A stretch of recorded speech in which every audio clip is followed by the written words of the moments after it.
1:30 बजे air India की flight AI 171 Ahmedabad के सरदार वल्लभ भाई पटेल इंटरनेशनल एयरपोर्ट के लोडिंग बेस से बाहर निकलती है। अब वैसे तो इसे दोपहर के 1:10 पर ही लंदन के लिए उड़ान भर लेनी चाहिए थी, लेकिन आज यह फ्लाइट लेट थी। यहाँ इस्तेमाल किया जा रहा था बोइंग का 787 ड्रीम लाइनर हवाई जहाज और इस दिन यह इस प्लेन की पहली फ्लाइट नहीं थी। इससे पहले करीब 12 घंटे पहले यह प्लेन पेरिस से दिल्ली आया था और फिर सुबह इसने दिल्ली से अहमदाबाद की फ्लाइट ली। इसी फ्लाइट में बैठे थे एक पैसेंजर आकाश वत्सा, जिन्होंने एक बड़ी ही अजीब चीज नोटिस करी। इन्होंने देखा कि प्लेन के विंग फ्लैप्स लगातार ऊपर नीचे हो रहे थे और प्लेन का एसी भी ठीक से काम नहीं कर रहा था। This AC is not working, look at everyone. बाद में इन्होंने इस इंसिडेंट का वीडियो भी सोशल मीडिया पर शेयर किया। इनका कहना था सिर्फ एसी ही नहीं, प्लेन का एंटरटेनमेंट सिस्टम, रिमोट कंट्रोल कुछ भी ढंग से काम नहीं कर रहा था। Plane flight entertainment is not working, nothing is working, nothing at all. लेकिन फॉर्चुनेटली 11:16 पर यह फ्लाइट अहमदाबाद में सेफली लैंड कर जाती है। करीब 12:20 पर इस प्लेन की रिफ्यूलिंग करी जाती है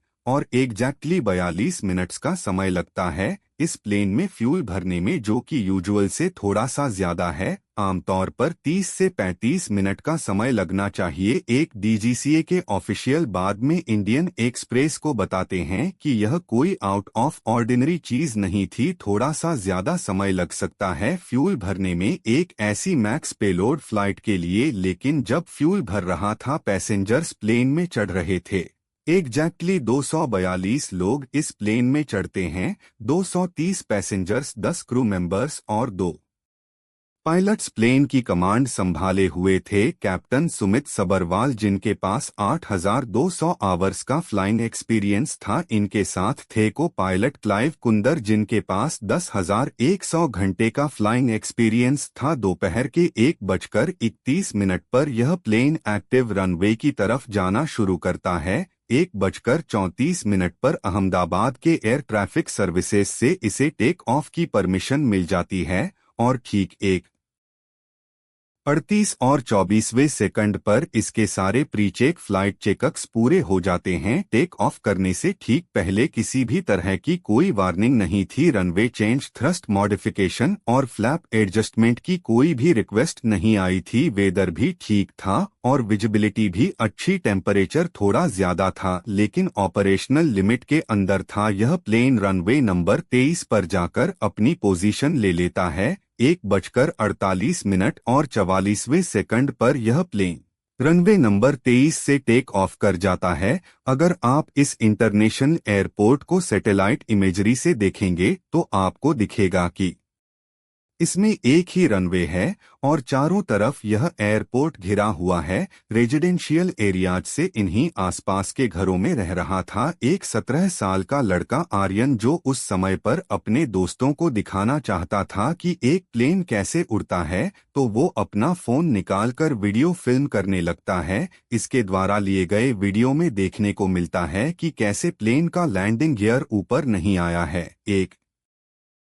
1:38 पर प्लेन हवा में 625 फीट की हाइट पर पहुंचता है, लेकिन इससे ऊपर नहीं जा पाता। कुछ ही सेकंड्स बाद पायलट्स एयर ट्रैफिक कंट्रोलर को कॉल करके कहते हैं, trust not achieved, bowling falling मेरे। इसके बाद प्लेन का ATC से कांटेक्ट टूट जाता है और ATC फिर से कांटेक्ट करने की कोशिश करता है, लेकिन उधर से कोई जवाब नहीं मिलता।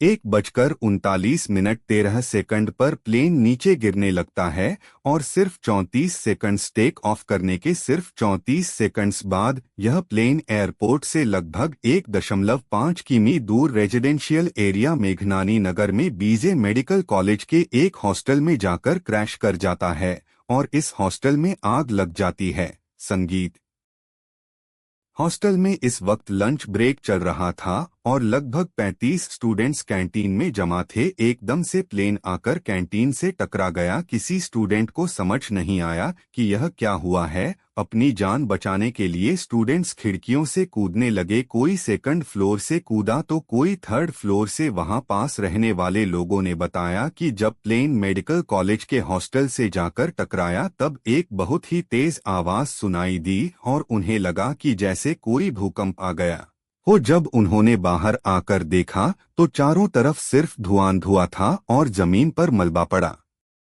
हुआ था। प्लेन में मौजूद सभी लोगों में से सिर्फ एक पैसेंजर जिंदा बचे, विश्वास कुमार रमेश, एक ब्रिटिश सिटीजन जो इमरजेंसी एग्जिट के पास सीट नंबर 11 पर बैठे थे। इनका कहना है कि प्लेन के जिस साइड इनकी सीट मौजूद थी, प्लेन का वो हिस्सा चांस की बात है जमीन की तरफ गिरा। उन्हें बाहर खाली जगह दिखी तो वह इमरजेंसी एग्जिट से बाहर आ गए, लेकिन प्लेन का दूसरा हिस्सा दीवार से ब्लॉक्ड था। इसी कारण से कोई और बाहर नहीं आ पाया। सरकार ने अभी तक ऑफिशियल टोल नहीं बताया है एग्जैक्टली कितने लोग यहां मारे गए, लेकिन अनुमान है कि यह नंबर 270 से भी ज्यादा होगा। यह प्लेन क्रैश इतिहास के पन्नों में लिखा जाएगा। दुनिया के सबसे खौफनाक क्रैशेस में से एक। सवाल सबके मन में एक ही है, आखिर यह क्रैश हुआ क्यों? यहाँ किसकी जिम्मेदारी बनती है? एयर इंडिया, बोइंग या सरकार? आइए मौजूदा एविडेंस के आधार पर समझने की कोशिश करते हैं कि एग्जैक्टली यहाँ हुआ क्या था। को रिकवर कर लिया है,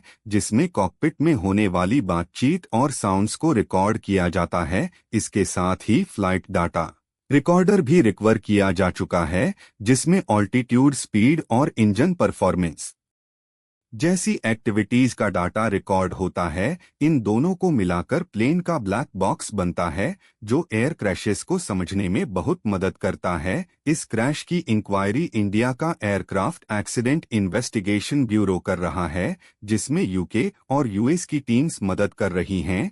लेकिन इसके अलावा, क्योंकि यह प्लेन एक अमेरिकन मेड बोइंग एयरक्राफ्ट है, तो इसकी वजह से यूएस का national transportation safety board NTSB भी अपनी एक पैरेलल इन्वेस्टिगेशन कर रहा है। कुछ दिन पहले खबरों में आया था कि इस प्लेन के ब्लैक बॉक्स को इंडिया से बाहर अमेरिका में भेजा जा रहा है और इन्वेस्टिगेशन के लिए AI crash probe is concern. We are now learning that the black box will be sent to the United States and all the data in it will be recovered in the US itself. लेकिन सरकार ने कहा है यह गलत है। Aviation ministry के अनुसार इस ब्लैक बॉक्स को इंडिया में ही इन्वेस्टिगेट किया जाएगा, लेकिन इस ब्लैक बॉक्स के अलावा हमारे पास कुछ और सबूत है जो ऑलरेडी पब्लिकली मौजूद है। सबसे पहले फ्लाइट रेडार का डाटा, जो एग्जैक्ट टाइमिंग्स बताता है कि कब प्लेन से कम्युनिकेट किया गया। ATC ने एग्जैक्टली कब क्या कहा, कब प्लेन ने टेक ऑफ किया, इससे पहले कौन सी फ्लाइट्स ली गई, यह प्लेन कितने ऑल्टीट्यूड पर उड़ा और इसकी स्पीड कितनी थी जब यह अपने हाईएस्ट पॉइंट पर मौजूद था। ये सारी इंफॉर्मेशन हमारे पास अवेलेबल है।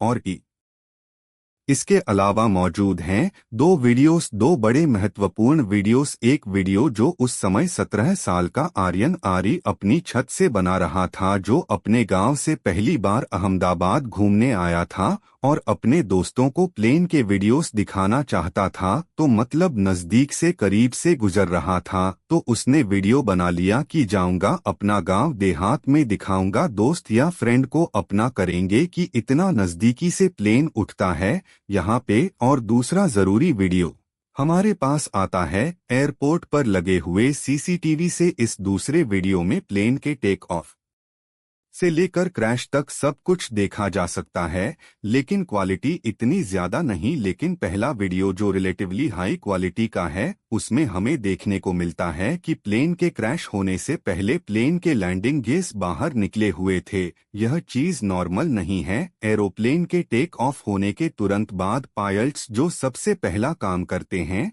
वो होता है लैंडिंग गियर को अंदर करना। इसके बाहर निकले रहने पर टेक ऑफ में दिक्कत आती है। इसके अलावा वीडियो में हमें देखने को मिलता है कि प्लेन के विंग फ्लैप्स खुले नहीं हुए थे, रिट्रैक्टेड थे। विंग फ्लैप्स हवाई जहाज के विंग्स पर एग्जैक्टली यहाँ मौजूद होते हैं। इन फ्लैप्स के खुलने और बंद होने से प्लेन का ऊपर नीचे जाना कंट्रोल किया जा सकता है। जब ये फ्लैप्स खुलते हैं, डिप्लॉय किए जाते हैं। डिप्लॉय किए जाने का मतलब है बाहर निकल के नीचे की तरफ पॉइंट करना, तो ज्यादा सरफेस एरिया मिलता है, जिसकी वजह से लिफ्ट पैदा होती है और ड्रैग भी बढ़ता है। इसकी मदद से प्लेन टेक ऑफ के वक्त ऊपर उड़ पाता है। वैसे लैंडिंग और टेक ऑफ दोनों केसेस में प्लेन के फ्लैप्स को डिप्लॉय किया जाता है, लेकिन जिस एंगल पर डिप्लॉय किया जाता है वो अलग होता है। लेकिन सिर्फ जब प्लेन हवा में सीधा उड़ रहा होता है फ्लैप्स को रिट्रैक्ट करके रखा जाता है। अब हमारी इस एयर इंडिया फ्लाइट में टेक ऑफ के वक्त फ्लैप्स रिट्रैक्टेड थे, सही तरीके से खुले नहीं हुए थे और लैंडिंग गियर भी बाहर था। अब सवाल यह कि ऐसा क्यों हुआ, इसको लेकर कई थ्योरीज बनाई गई हैं। इकोनॉमिक टाइम्स ने एक थ्योरी लिखी कि टेक ऑफ के बाद एक तेज आवाज आई होगी प्लेन के इंजन फेल होने की वजह से। इसे सुनकर पायलट्स घबरा गए और लैंडिंग गियर अंदर करना भूल गए। ऐसी ही एक मिलती जुलती थ्योरी है कि को पायलट ने गलती से लैंडिंग गियर की जगह विंग फ्लैप्स अंदर कर दिए। ये सभी थ्योरीज आती है इस कैटेगरी के अंदर की पायलट्स की गलती थी। लेकिन न्यूज़रीडर को एयर इंडिया के एक 787 के पायलट ने बताया कि इस थ्योरी के साथ बड़ी दिक्कत यह है कि ड्रीम लाइनर में बड़े वार्निंग सिस्टम्स लगे होते हैं। अगर फ्लैप्स अच्छे से सेट नहीं किए हो तो पायलट्स को वार्निंग दी जाती है। ढेर सारी वार्निंग लाइट्स बजने लगती हैं। इसके अलावा कैप्टन सुमित सबरवाल का 8000 से ज्यादा फ्लाइंग आवर्स का एक्सपीरियंस था। बहुत ही एक्सपीरियंस्ड पायलट थे वो, तो इस चीज की संभावना बहुत कम है कि यहाँ पर पायलट्स की तरफ से कोई गलती हुई होगी। एविएशन एक्सपर्ट कैप्टन सोहेल हांडा के मुताबिक तो अगर ड्रीम लाइनर फ्लैप्स के बिना 600 फुट तक पहुँच जाता है तो फिर कोई दिक्कत नहीं आनी चाहिए, क्योंकि इसके ऊपर ले जाने के लिए एक इंजन भी काफी होता है। तो अगर यह थ्योरी सच नहीं है तो इसके बाद मोटे मोटे तौर पर एक ही पॉसिबिलिटी बचती है, प्लेन में अचानक से टोटल पावर लॉस हो जाना। और ऐसा होने का एक बड़ा सबूत हमें आर्यन के वीडियो में देखने को मिलता है। करीब से देखोगे तो इस वक्त वीडियो में आपको प्लेन के नीचे एक और ऑब्जेक्ट सा दिखाई देगा। कई सारे एक्सपीरियंस्ड पायलट्स और एक्सपर्ट्स के मुताबिक यह चीज रैट है, रैम एयर टरबाइन। यह एक छोटा सा विंड टरबाइन है जो इमरजेंसी सिचुएशंस के लिए आज के दिन लगभग सभी एरोप्लेन में मौजूद होता है। यह आपको लैंडिंग गियर के ठीक पीछे मिलेगा। जब भी किसी एरोप्लेन के सारे पावर सोर्सेस काम करना बंद कर देते हैं तब यह टरबाइन ऑटोमेटिकली बाहर निकल कर आता है और हवा में तेज तेज घूमकर पावर जनरेट करने लगता है। इससे ज्यादा बिजली तो जनरेट नहीं होती, लेकिन इतनी जरूर होती है कि इमरजेंसी सिचुएशंस में एरोप्लेन में कुछ क्रिटिकल इलेक्ट्रिकल और हाइड्रोलिक सिस्टम्स काम कर सकें। अब बात यह है कि अपनी बिजली जनरेट करता है एरोप्लेन की स्पीड की वजह से, क्योंकि एरोप्लेन उड़ रहा है तो उसकी वजह से जो हवा लग रही है इस टरबाइन पर वहां से बिजली जनरेट हो रही है। तो जितनी ज्यादा तेज प्लेन उड़ेगा और जितनी ज्यादा हाइट पर प्लेन मौजूद होगा उतना ही ज्यादा इफेक्टिवली यह रैट काम करेगा। इसको लगाने के पीछे पर्पस यही है कि पायलट्स को किसी सेफ जगह पर लैंड करने का समय मिल सकेगा। लेकिन अनफॉर्चुनेटली एआई 171 की फ्लाइट में ना तो प्लेन की ज्यादा हाइट थी और ना ही प्लेन ने ज्यादा स्पीड पकड़ी थी, और ऊपर से पायलट्स के पास 30 सेकंड से भी कम का समय था, तो रैट मदद नहीं कर सका। लेकिन अगर हम यह फॉर श्योर कह सकते हैं कि जो वीडियो में हमें वह ऑब्जेक्ट निकलता हुआ दिखा वो रैट ही था, तो इससे यह हमें सबूत मिल जाता है कि एक्चुअली में इस प्लेन में टोटल पावर लॉस ही हुआ था। विश्वास कुमार रमेश ने अपनी स्टेटमेंट में कहा था कि क्रैश होने से ठीक पहले एक बड़ी तेज आवाज सुनाई दी थी और लाइट्स फ्लिकर करने लगी थी। एविएशन एक्सपर्ट और यूट्यूब कैप्टन स्टीव शाइबन का कहना है कि यह तेज आवाज उस हैच के खुलने की आवाज हो सकती है जिसके अंदर रैट होता है। And now we gang loud bang and the lights flickered well would cause that the deployment of the rat. इसी तरह लाइट्स का फ्लिकर होना भी बड़ी आम बात है जब रैट डिप्लॉय होता है, क्योंकि यह रिजर्व इलेक्ट्रिक पावर कोड अपने डिप्लॉयमेंट के लिए इस्तेमाल करता है। जिससे बाकी सिस्टम्स अफेक्ट होते हैं। रैट के डिप्लॉय होने का एक और सबूत आर्यन के वीडियो में मौजूद है। उस वीडियो को जरा ध्यान से सुनो तो आपको एक प्रोपेलर जैसी आवाज सुनाई देती है। जब कोई 787 ड्रीम लाइनर का प्लेन इस तरीके से आपके ऊपर से गुजरेगा, उसकी आवाज अलग आती है। संगीत, इन दोनों वीडियोस को साइड बाय साइड रखकर एक बार दोबारा से सुनिए। आपको एयर इंडिया फ्लाइट वाले वीडियो में प्रोपेलर जैसी आवाज सुनाई देगी। संगीत,